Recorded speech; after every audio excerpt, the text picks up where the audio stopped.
Aujourd'hui, nous allons découvrir une histoire vraiment effrayante. C'est cette énigme typique, ce genre de alternate reality game qui te rend fou de vouloir connaître la fin de l'histoire. L'histoire suit un joueur ordinaire et son meilleur ami vivant une aventure typique dans un monde de Minecraft. Cependant, durant la partie, des bugs apparaissent, une silhouette inconnue les observe, la carte change à plusieurs reprises, des journaux sont découverts, des entités contrôlantes et une matrice d'autres mondes ajoutent du mystère. Tout cela a été documenté sous forme d'énigmes sur une chaîne YouTube mystérieuse où nous pouvons être témoins de cette étrange histoire. Que feriez-vous si votre propre monde, votre maison et même vous faisiez partie d'une grande expérience ? Crédit à Kunai pour son travail sur cet alternate reality game. Préparez le popcorn et c'est parti.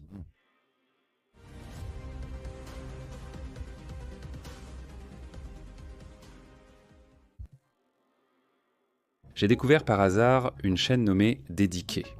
La première vidéo avait un titre très simple. Bugs étranges dans Minecraft, rapport de bug, #on. La miniature était inoffensive, juste une image quelconque d'un gameplay aléatoire très cliché. Rien de spécial. Quelque chose semblait étrange, inexplicable. Curieux, j'ai cliqué pour voir de quoi il s'agissait. À partir de ce moment-là, j'ai été entraîné dans une spirale bizarre d'événements qui, honnêtement, ressemblait à un croisement entre un épisode de Black Mirror et cette horrible sensation d'être dans une grotte et d'entendre ces sons maudits de Minecraft. Dès le début, la vidéo montrait deux joueurs, Sandy et son ami Cargo, se promenant dans une forêt. Un après-midi semblait ordinaire dans l'univers Minecraft, sans anomalie. Ils discutaient de la séance de minage peu fructueuse en termes de ressources trouvées. Mec, on doit y retourner, on n'a pas encore le meilleur équipement. Jusque-là, tout était normal. Ils se rendent à la salle de stockage, rangent leurs affaires et décident gentiment de continuer à miner. Cependant, à partir de ce moment, les choses sont devenues très étranges. Arrivé à la couche 1, tout se passait bien jusqu'à ce qu'ils tombent sur de la lave et décident de rebrousser chemin, comme tout joueur sensé. Ils ont alors commencé à remonter les escaliers pour rentrer chez eux. Curieusement, la vidéo recommence. Étrangement, la vidéo a recommencé exactement au début. C'était complètement illogique, vous ne trouvez pas ? Sandy, le personnage principal, a remarqué quelque chose d'étrange. Il a écrit dans le chat « Pourquoi je suis de retour ici ?» Pendant ce temps, Cargo, inconscient de la situation, répétait inlassablement les mêmes phrases, tel un personnage non-joueur bloqué dans une boucle. « On n'a pas encore le meilleur équipement », dit Sandy, confus, se demandant si Cargo pouvait l'entendre. Cependant, toutes les réponses de Cargo n'étaient que des copies de ses répliques antérieures. C'était comme si quelqu'un avait appuyé sur le bouton de rediffusion, mais seul Sandy s'en rendait compte. Comme si cela n'était pas assez étrange, une silhouette insolite est apparue en arrière-plan. Entre deux arbres, une ombre sombre guettait quelque chose qui n'était définitivement pas là auparavant. Qui ou qu'est-ce que c'était ? La faible qualité vidéo intentionnelle masquait les détails, mais la présence de cette chose rendait la situation encore plus sinistre. Ils redescendent alors dans la mine, mais cette fois, Sandy était perturbé et ne voulait plus entendre parler de miner. « Ce n'est pas drôle, Cargo, tu peux arrêter maintenant ?» a-t-il tapé, mais Cargo a continué à répéter les mêmes phrases. L'inconfort était palpable, aussi bien pour Sandy que pour celui qui regardait, en l'occurrence moi. Ils redescendaient à la mine, Sandy de plus en plus agacé. « Ça devient vraiment bizarre, Cargo, tu m'entends ?» Il a tapé ça, mais encore une fois, on l'a ignoré. Soudain, la perspective change et nous voyons à travers les yeux de cette silhouette mystérieuse parmi les arbres, observant au loin. À cet instant, j'étais déjà captivé, totalement absorbé par cette folie. Chaque nouvelle scène semblait plus étrange, avec Cargo répétant ses actions, mais Sandy réalisant progressivement qu'il était piégé dans une boucle temporelle. Dans la deuxième vidéo, Bugs étranges dans Minecraft Reporter de bug numéro 2, la boucle a redémarré, mais Sandy, conscient que quelque chose clochait, a décidé de ne pas suivre le chemin habituel. Au lieu de rentrer chez lui, il a fait quelque chose d'inattendu. Il a couru vers la forêt. « Non, non, non », tapait-il frénétiquement en courant, « il faut que je sorte d'ici ». Pendant ce temps, Cargo répétait inlassablement les mêmes phrases robotiques, comme prisonnier d'un script dont il ne pouvait se libérer. Sandy a couru pendant un moment, puis il est arrivé au bout du monde. Oui, il est littéralement arrivé à la limite de la carte, une falaise qui menait directement à l'infini. C'était comme s'il était coincé dans une simulation mal programmée.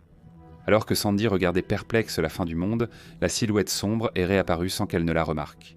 Sandy, terrifié, s'est mis à courir vers la maison, fuyant une personne qui le poursuivait pour une raison inconnue. À son arrivée, quelque chose d'encore plus étrange l'attendait, ou plutôt ne l'attendait pas. Cargo avait disparu. Il n'y avait aucune trace de lui, ni dans l'entrepôt, ni dans la mine. Même le lit de Cargo avait totalement disparu. Sandy sombra dans un désespoir encore plus profond. Désormais seul au monde, il se retrouvait sans aide, sans explication et sans issue. Et puis, les choses ont empiré encore plus. Alors que Sandy cherchait son ami disparu dans la mine, parcourant un couloir infini qui n'existait pas avant, des taches sombres apparurent sur les murs, le sol et le plafond. Des taches d'obscurité se répandaient dans le monde à mesure que Sandy avançait. Était-ce un bug graphique? Un signe de l'effondrement du monde? La musique s'est mise à se déformer avec des sons désordonnés et dérangeants. Puis, un nouveau message est apparu à l'écran. « Ça fait des jours que je ne lui ai pas parlé », en bleu. « Il ne joue plus à Minecraft avec moi depuis si longtemps, j'espère que tout va bien. Où est-il? Où est-il » Fermez les guillemets. Qui pouvait bien écrire cela? Qui parlait? Était-ce Cargo qui essayait de communiquer d'une manière ou d'une autre? Sandy ne semblait rien écrire, mais le message était là. Pendant que je tentais de comprendre la situation, l'écran est repassé chez Sandy, les portes grandes ouvertes. La vidéo Limbo montre une atmosphère encore plus sinistre. C'est parce que la description qui auparavant était écrite du point de vue de Sandy, généralement quelque chose comme plus d'images de choses étranges qui se passent dans mon monde, dit maintenant quelque chose de complètement bizarre. Signaux. Quelque chose ne va pas. Il a atteint la conscience. Cela ne devrait pas arriver. Que vais-je lui dire? La conscience qu'on utilise sentir conscience. C'est la capacité de ressentir et d'éprouver des sensations et des sentiments de manière consciente. Cette description fait référence à Sandy, qui sait désormais que quelque chose ne va pas. Dans la vidéo, Sandy était à nouveau seul au monde, sans aucun signe de responsabilité. Cette fois, il semblait déterminé à explorer chaque recoin de la carte. Tenté de découvrir ce qui se passait, nous avons remarqué que sa maison était étrangement modifiée. Un tableau est apparu de nulle part. Ensuite, ce même tableau, qui représentait auparavant un ange, montrait maintenant des fleurs. Ce détail subtil était très effrayant. À chaque pas de Sandy, les choses devenaient à chaud de plus en plus étranges. En quittant son domicile et en traversant les plaines, il se retrouva à nouveau face à la fin du monde, là où la carte s'arrêtait. Cette fois, il fut plus prudent et remarqua qu'il pouvait marcher au-dessus du ravin sur des blocs invisibles. Soudain, un portail apparut à l'horizon, comme une porte vers quelque chose au-delà de ce que le serveur original offrait. Très similaire au film de Truman Show, un film très ancien et qui est probablement une référence. Après avoir franchi le portail, Sandy s'est retrouvé dans un lieu complètement différent de tout ce qu'ils avaient déjà vu. Le monde était déformé, avec des couleurs et des formes étranges, défiant la logique du jeu. C'était comme si le code lui-même s'était effondré, donnant lieu à un paysage corrompu, rempli de blocs sombres et déformés, tous contenus dans un long couloir. Sandy, clairement confus, a tapé « qu'est-ce que c'est » et la seule réponse qu'il a reçue fut un message d'erreur indiquant « accès non autorisé ». Le chat était bloqué. Lors de son exploration, Sandy découvrit une plaque indiquant expérience 6 781 136. Sans hésiter, il ouvrit la porte et trouva de l'autre côté quelque chose d'encore plus étrange. Un portail animé fait de blocs aux textures mouvantes. N'ayant plus rien à perdre, Sandy sauta dans le portail. La transition fut brutale. Sandy réapparut dans le monde de son jeu précédent, mais quelque chose clochait. Il se voyait comme un spectateur de sa propre partie. Sandy observait son double avoir la même conversation avec Cargo sur le besoin d'extraire plus de ressources. C'était une boucle complète, comme si le monde était coincé dans une expérience ratée. La situation devenait de plus en plus surréaliste. Sandy était désormais dans un observatoire, un endroit conçu pour observer les événements du monde. Il ne pouvait interagir ni avec son double, ni avec Cargo. Ses commandes dans le chat étaient bloquées, et la seule chose qu'il pouvait faire était d'observer. Après avoir erré un peu plus, Sandy trouva une autre porte mystérieuse dans le couloir. Cette fois, elle l'emmena dans un nouveau monde où lui, son alter ego et Cargo discutaient d'un camp de la construction d'un château. Sandy reconnut tout de suite le dialogue. Gardez cette information pour plus tard. Il se rappela que Cargo et lui avaient déjà bâti un château. C'était comme revivre un souvenir.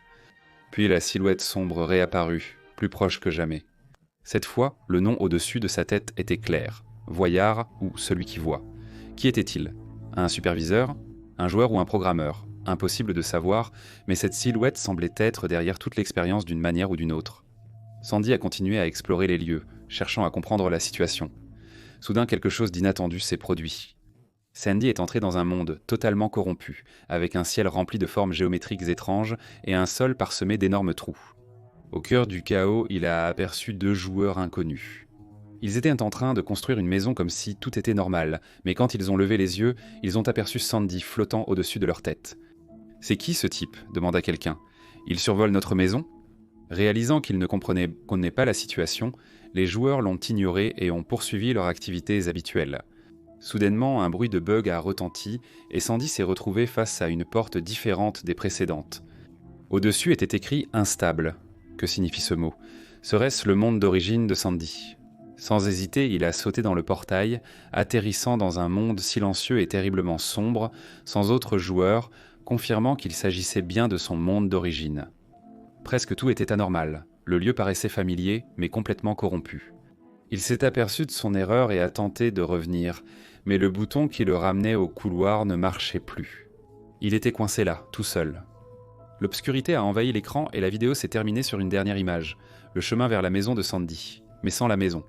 À la fin de la vidéo, un message d'Ezek04 apparaît dans le chat. Elle disait simplement « Qui était-ce ? Un autre superviseur ou employé derrière la simulation, comme le nom l'indiquait. La prochaine vidéo s'appelait « Rencontre » et la description disait ceci. D'une manière ou d'une autre, il a réussi à sortir de son propre monde, je dois lui parler. Sandy commence alors dans le monde, à nouveau seul, mais maintenant il connaît le portail à la fin du monde qui mène au couloir et il s'y rend directement. Mais le portail s'est volatilisé. Effrayé, Sandy continue de courir jusqu'à ce qu'il soit finalement transporté dans ce même monde au ciel déformé où il avait vu 2 autres joueurs, sauf que cette fois, il parvient à communiquer via le chat. Aucun des 2 ne se souvient l'avoir vu avant, même s'ils l'ont remarqué quand il a volé au-dessus d'eux. Agissant comme si tout était normal, les joueurs offrent des ressources à Sandy. Quand il ouvre un coffre, l'écran clignote et d'étranges sons démarrent, comme si quelque chose de terrible avait été déclenché. Sandy court de nouveau hors de la maison. Soudain, un autre message apparaît dans le chat, cette fois d'un certain Ezekiel03. Voici la conversation. Sandy, qui es-tu? Sandy, arrête. J'ai compris tes signaux, tu vas trop loin. Comment en suis-je arrivé là? Écoute.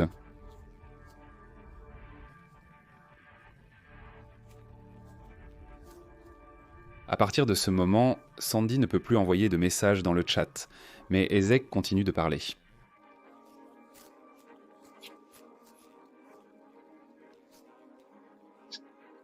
Un message suggère que Ezekiel03 s'est rendu au limbo. C'est à ce moment-là que nous découvrons que le limbo est cette dimension sombre avec les portes et les portails, en changeant soudainement de perspective pour voir à travers les yeux d'Ezekiel3. Il voyage dans le monde instable, celui de Sandy, et entame une conversation avec Ezekiel7. Dans la conversation, il mentionne qu'il est plus sûr de bloquer l'accès à ce monde pour empêcher, je cite, « cela chatèche un tit, saute-là d'atteindre Sandy », sans préciser de quoi il s'agit exactement. En somme, une troisième figure est présente sur la carte, un spectateur immobile qui observe absolument tout. Ezekiel3 dit que le spectateur semble fonctionner correctement, mais qu'il devrait quand même fermer le monde à l'aide d'une commande. Ezekiel7 affirme que s'ils devaient revenir, ils pourraient utiliser une autre commande ou passer par leur propre limbe. Ezekiel03 mentionne quelque chose d'étrange.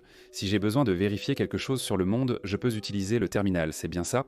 À ce stade, je pensais que le terminal était un réseau de caméras surveillant toutes les expériences. Les caméras étaient les spectateurs mêmes.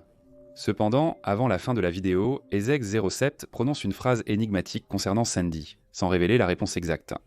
Ouvrez les guillemets, ses souvenirs ont été effacés. La vidéo se conclut sur une image sombre et déformée de la maison entourée des autres. Le titre de la prochaine vidéo était « Un voyeur », qui signifie « expéditeur » en français. Dorénavant, presque tous les titres seront en français. Avant même de commencer à regarder, j'ai noté un détail inquiétant dans la description. Elle contenait 16 chiffres consécutifs formant un code. Cela a clairement montré que, pour en savoir plus sur la simulation de notre chère Sandy, je devrais prêter attention aux moindres détails. Et la vidéo commence du point de vue d'Ezekiel 9. On peut le remarquer car la perspective d'Ezekiel 3 montrait le niveau. 3 d'expérience dans la barre d'outils, alors que celle-ci affiche le niveau 9. Prépare-toi Selbit, Amine résout aussi des énigmes. Il débute la vidéo dans ce qui paraît être le fond du monde, le point le plus bas, se dirigeant vers un autre couloir empli de salles, différent du limbe.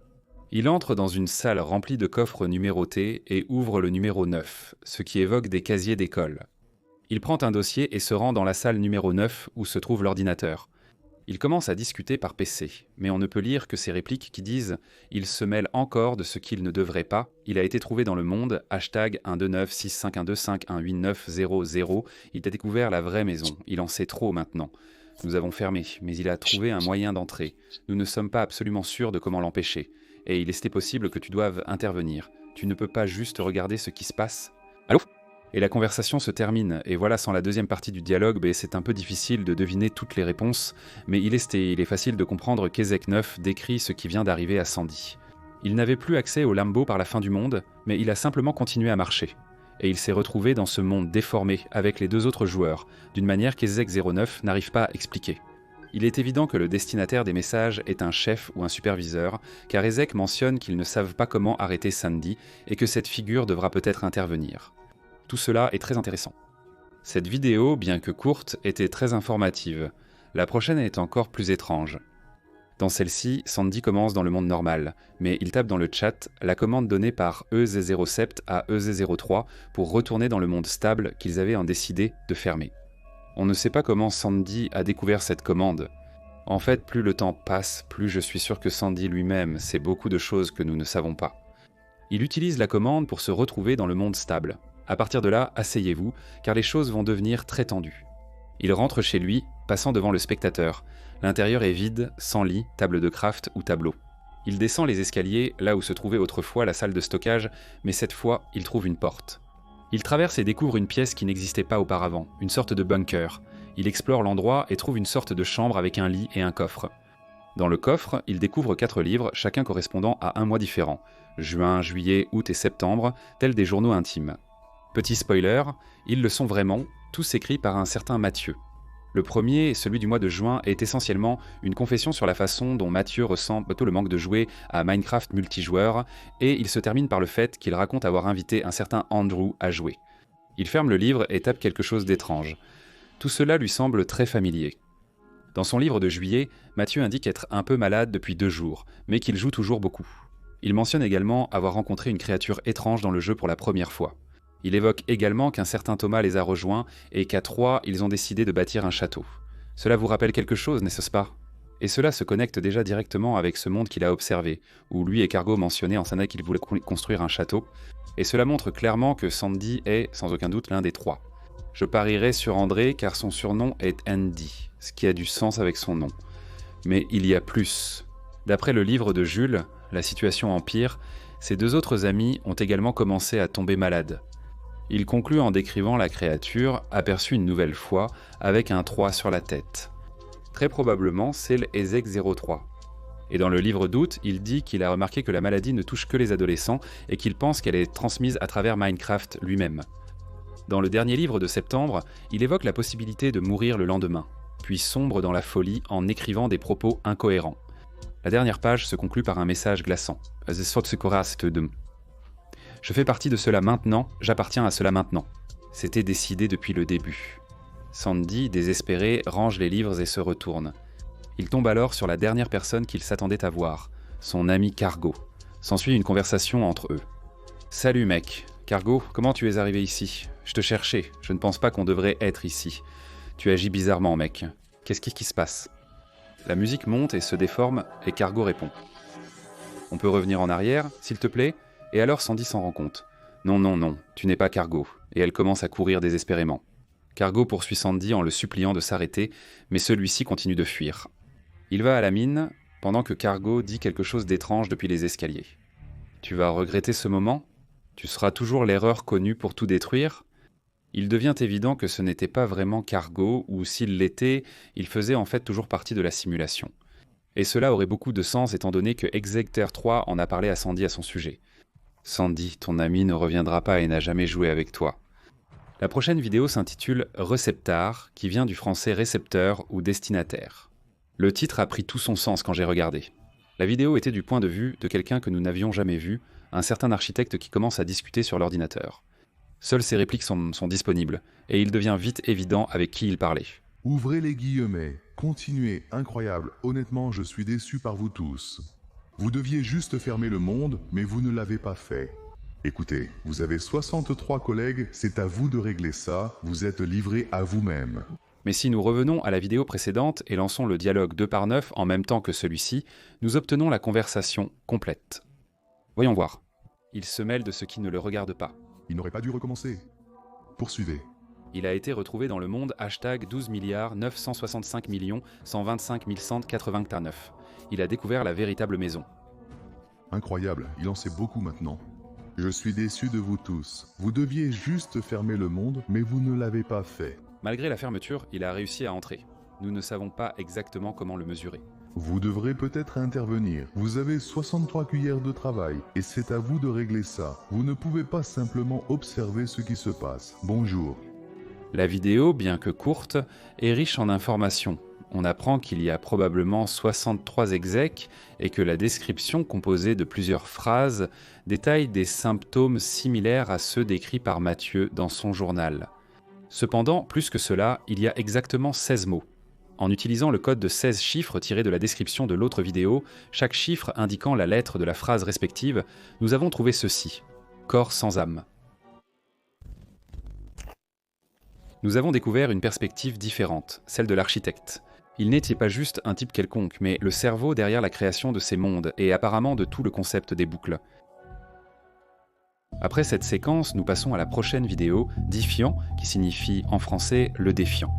Ici, la narration revient à Exec 9, essayant frénétiquement de verrouiller les mondes que Sandy a pénétrés. Dans le terminal, un centre pour tous ces mondes, Exec 9 saisit un code et accède à une liste de joueurs représentés par des icônes colorées. Chaque couleur représente une capacité spécifique. Alors que la plupart des joueurs sont marqués par des icônes grises indiquant une existence vide, deux autres joueurs qui ont également interagi avec Sandy dans la dernière vidéo ont été catégorisés comme des esprits de pensants, à savoir Ziphoïde et Sérénimiste. Cette liste de capacités révèle une projection cachée où les joueurs peuvent évoluer de simples personnages non-joueurs à un esprit pensant et atteindre la sentience, comme Sandy. Les commentaires échangés entre Zek0, 9 et d'autres ex montrent clairement que Sandy est vue comme une anomalie. Zek09 tente ensuite à plusieurs reprises d'isoler Sandy et de stopper son exploration. Pour cela, il bloque l'accès au monde 1919, aussi appelé monde instable. Sandy a trouvé sa vraie maison dans ce monde où elle est devenue sentiente, sûrement après avoir découvert les journaux de Matthieu. Ézéchiel 9 a imposé une restriction temporaire, mais en mesure supplémentaire, il parvient à accéder à une liste de caméras mondiales.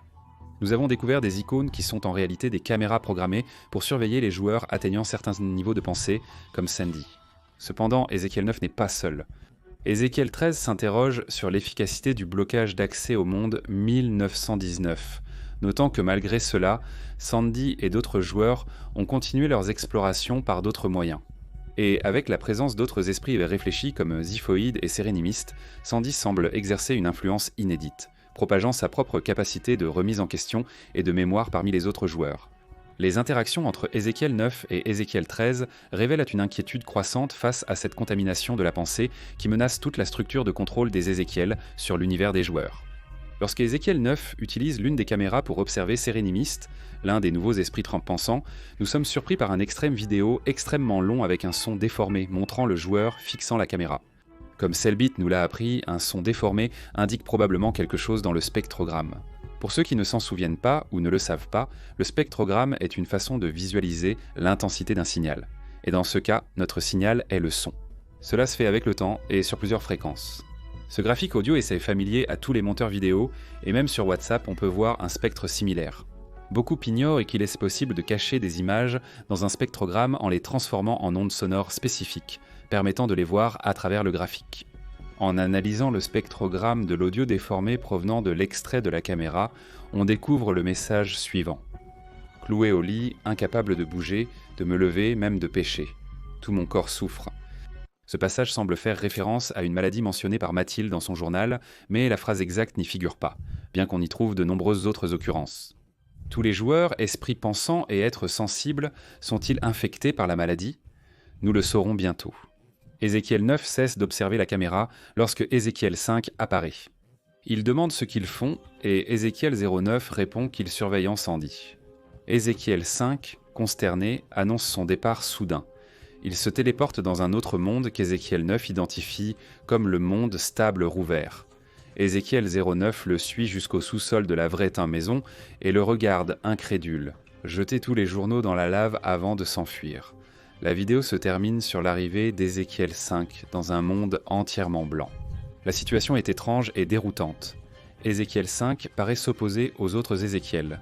Serait-il du côté de Sandy ? Pourquoi aurait-il détruit les journaux s'il était innocent? Cela soulève de nombreuses questions. De plus, la description de la vidéo pose une autre énigme. Où est Cargo? Une suite de caractères aléatoires et incompréhensibles apparaît. Comme ils se terminent tous par un signe égal, il est facile d'identifier le type de langage. En résumé, base 64.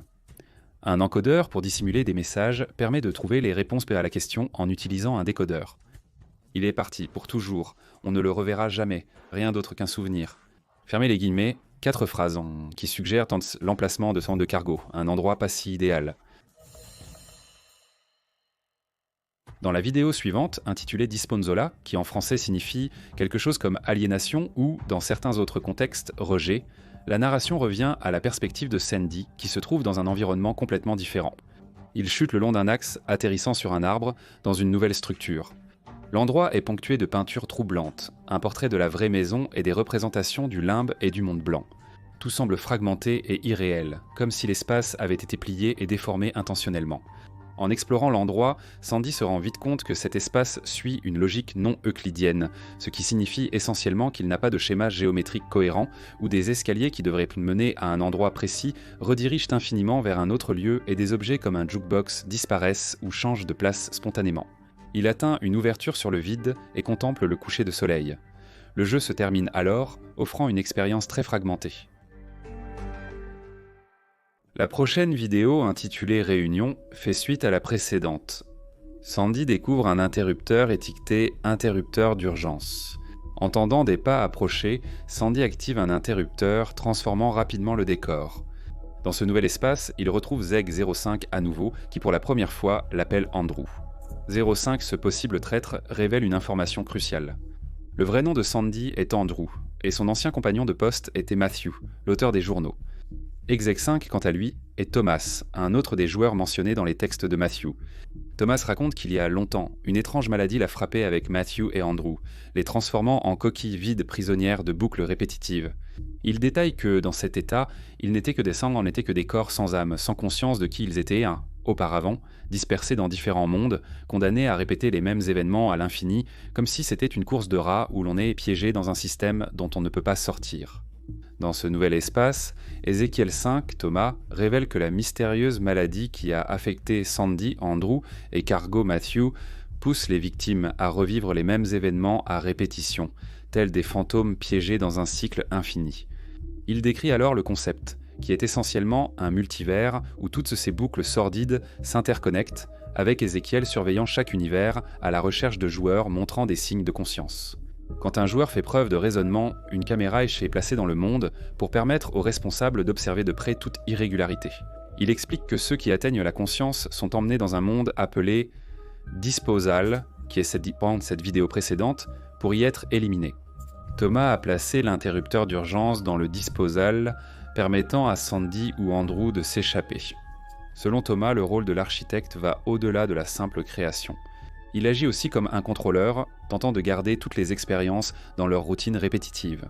Lorsque André atteint la conscience, il devient un risque car il peut influencer toutes les expériences à s'éveiller, menaçant la structure établie par l'architecte. Thomas explique alors comment l'évolution d'André à travers différents niveaux de conscience en fait une menace pour le système. Il confirme qu'en trouvant la vraie maison dans le monde stable et en lisant le journal de Mathieu, André a ravivé des fragments de ses souvenirs, ce qui l'a fait passer d'esprit pensant à être sentient. Selon Thomas, cette évolution imprévue par l'architecte et les dirigeants est une anomalie qu'il tente désormais de contenir coûte que coûte. Jusque-là, j'ai trouvé ce rebondissement assez convaincant, mais pourquoi l'architecte agit-il ainsi? Si c'est la maladie qui oblige les joueurs à vivre dans des boucles infinies, pourquoi quelqu'un voudrait-il délibérément qu'il reste dans ces boucles?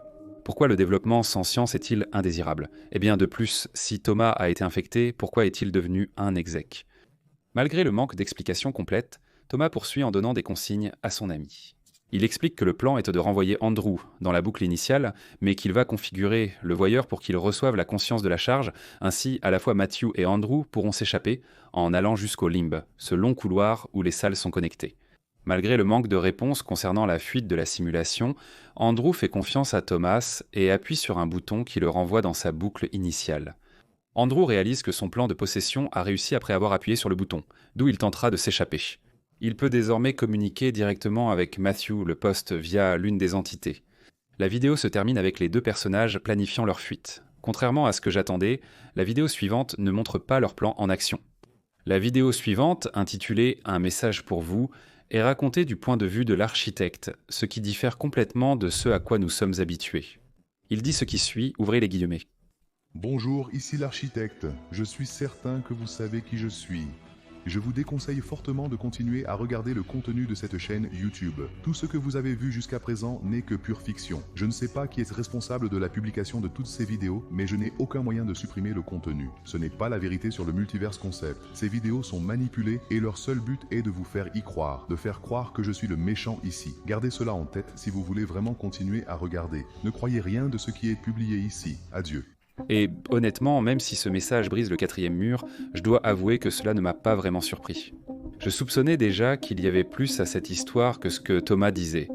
Nous avons maintenant confirmation que nous ne suivons qu'un seul point de vue. Malgré cela, j'ai décidé de continuer l'enquête sur ordre direct. Dans la description vidéo en majuscule, le message « Continue » à regarder a soulevé une nouvelle question. Si l'auteur des vidéos ment et attaque réellement l'architecte, pourquoi permettrait-il la publication d'une telle vidéo? Une vidéo qui cherche à décrédibiliser complètement ce qu'il publie? Il n'y a qu'une seule façon de le découvrir. Se déhancher lentement pour les gars? Je veux dire continuer à regarder.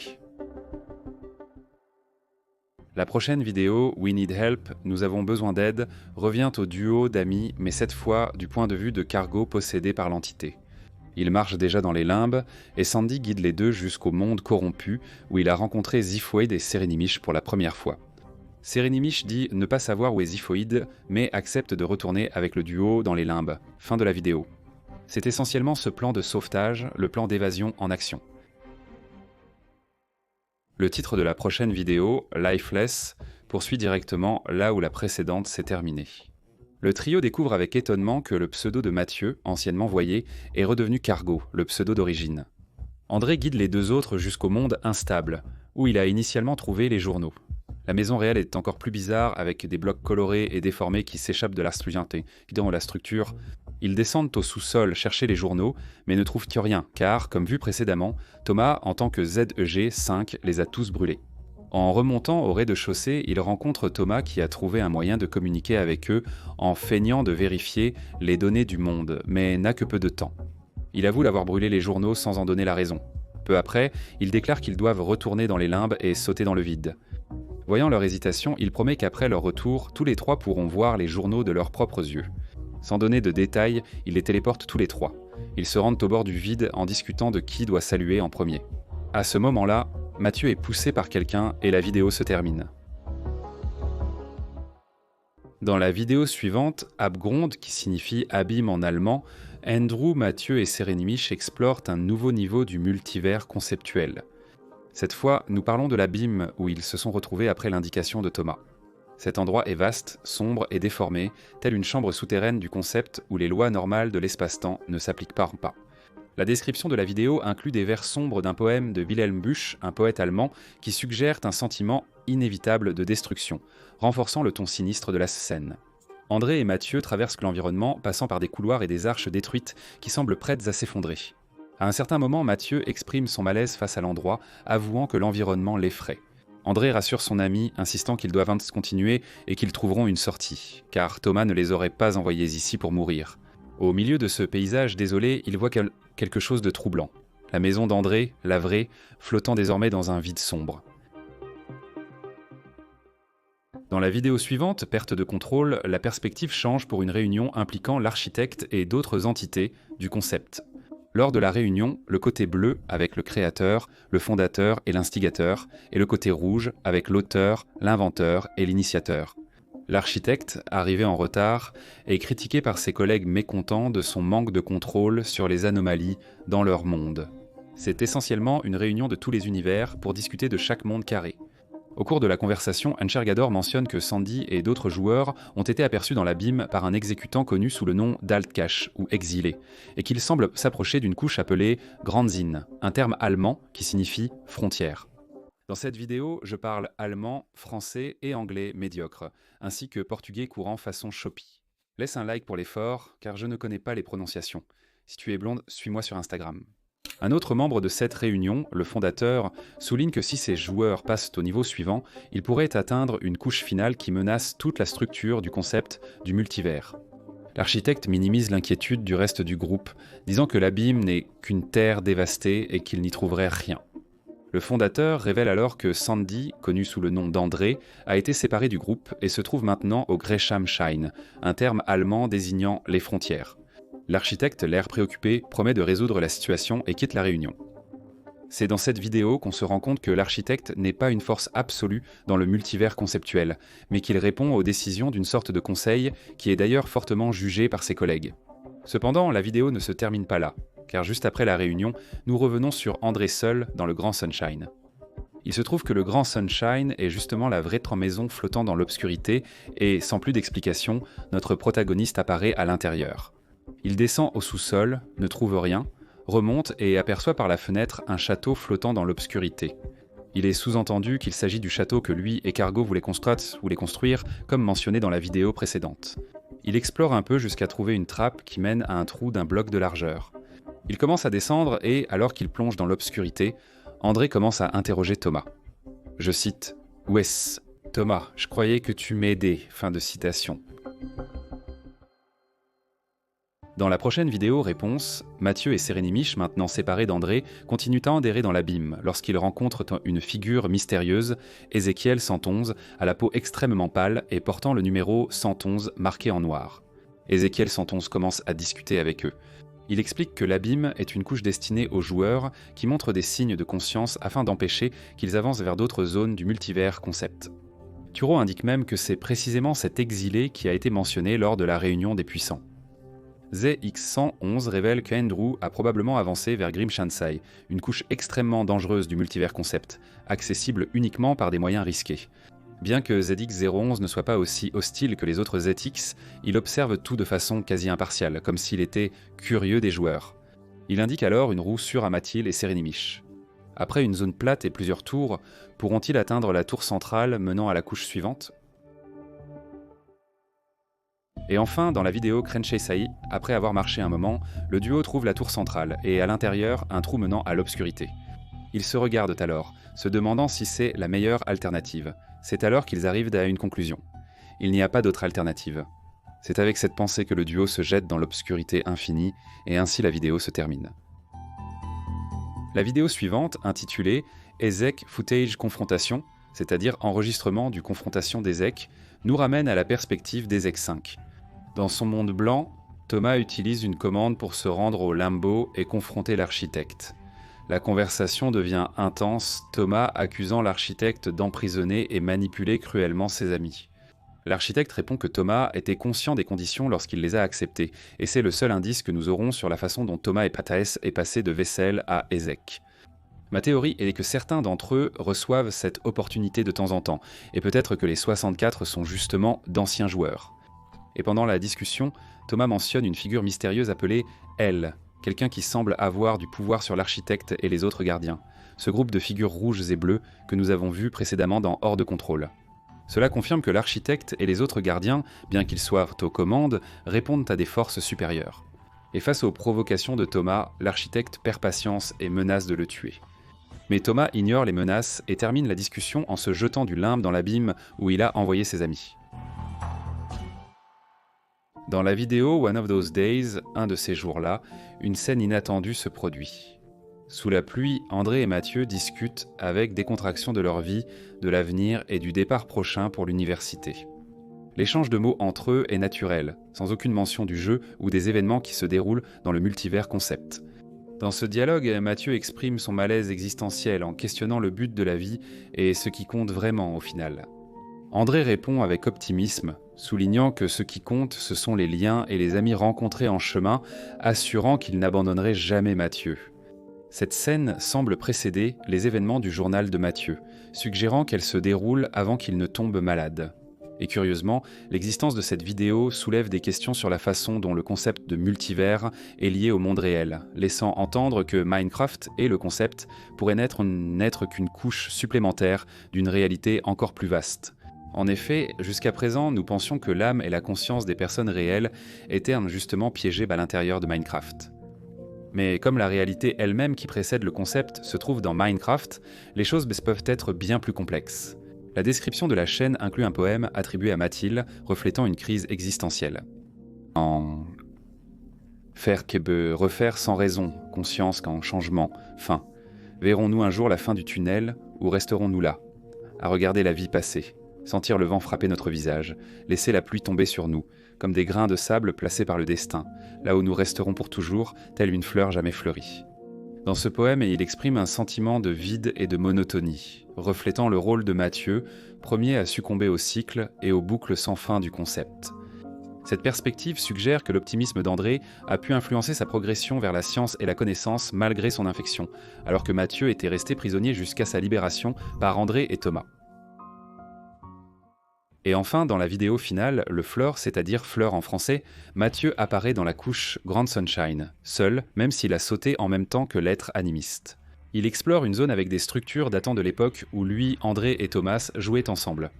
Soudain, la perspective passe à Thomas, qui se trouve dans l'abîme après avoir sauté du limbe. Lors d'une discussion tendue avec Exeg 111, il admet sa responsabilité partielle dans l'échec du concept. Il visite aussi la couche des frontières, qui se présente à lui comme un monde unique et personnel. Seulement une table et 2 chaises, mais le fond est sombre au lieu d'être blanc. C'est alors qu'il brise le void et révèle que cette couche des frontières est en réalité une succession de salles sombres compartimentées, probablement différentes pour chaque âme qui y passe. Il va dans la salle de Mathieu, libère un ami et ensemble, ils sauteront sur la plateforme, reliant les salles, s'enfonçant davantage dans le void. Peu après, la narration passe à André, sous un ciel nocturne illuminé par une aurore boréale pixelisée. André marche dans le champ et rencontre un arbre solitaire. Peu après, Mathieu et Thomas apparaissent, réunissant tout le groupe pour la première fois depuis leur séparation. La réunion est brève, interrompue par l'apparition de l'architecte. Lors de leur première confrontation, André accuse les joueurs d'être des anomalies et des imposteurs qu'il doit contrôler et contenir à tout prix. André, quant à lui, défie l'architecte en questionnant les raisons pour lesquelles lui et les autres dirigeants contrôlent leur destin et entravent leur liberté. Thomas, un ancien employé de l'architecte, révèle que ce dernier n'est qu'un gardien obéissant à une entité supérieure, soulignant qu'il n'est qu'un simple élément du système. Et ce n'est pas tout, il est aussi une pièce extrêmement méprisée dans le système, car il est détesté par ses collègues de travail. C'est brutal, les amis. Il ne reste rien pour Beta. Mais alors que la tension monte, Ander impressionne l'architecte en lui faisant reconnaître qu'il n'est pas un dieu et qu'il est aussi soumis aux mêmes limitations que les joueurs, ce à quoi l'architecte répond avec frustration et colère. Cela suggère que réaliser qu'il n'est pas si important a arraché l'architecte du concept du multivers, ce qui pourrait être la clé pour éliminer tous les keepers. Après la disparition de l'architecte, les joueurs ressentent une présence étrange et aperçoivent une silhouette près de l'arbre. Jacinthe, qui se présente comme la responsable ultime du concept, explique qu'elle a été l'esprit derrière la création du concept, comme un moyen de préserver les consciences affectées par la maladie, offrant un refuge sûr où leurs âmes pouvaient survivre, même si elles étaient piégées dans des boucles répétitives. Jacinthe révèle que son objectif n'a jamais été de nuire, mais de protéger ses joueurs et de permettre à leur conscience de rester vivante à un certain niveau. Selon Jacinthe, l'arbre et le champ de fleurs symbolisent le multivers concept, chaque fleur représentant un joueur. Même ainsi, il ne faut pas longtemps avant qu'elle admette elle-même que le système est devenu dissonant et que l'existence même du concept a fait surgir des contradictions qu'elle n'avait pas prévues. Andrew, refusant d'accepter cette réalité, demande s'il existe un moyen de détruire le concept, pensant que s'ils ne peuvent être libres, ils pourraient au moins cesser de souffrir.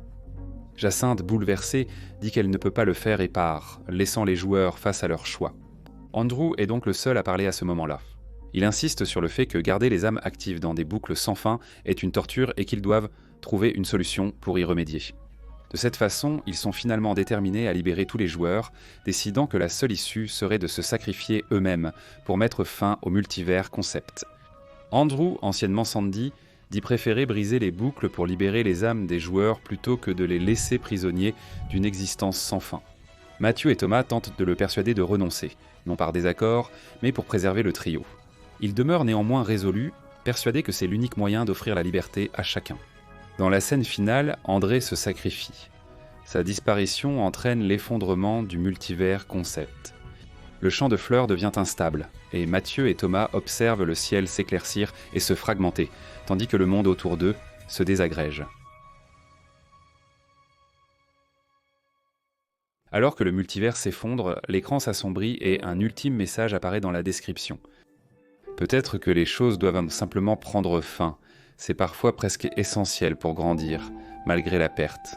Chacun a un destin, certains le trouvent tôt, d'autres tard. Bien que certains puissent essayer d'imposer leur vision de votre destin sur vous, au final il n'y a que le vôtre qui prévaut.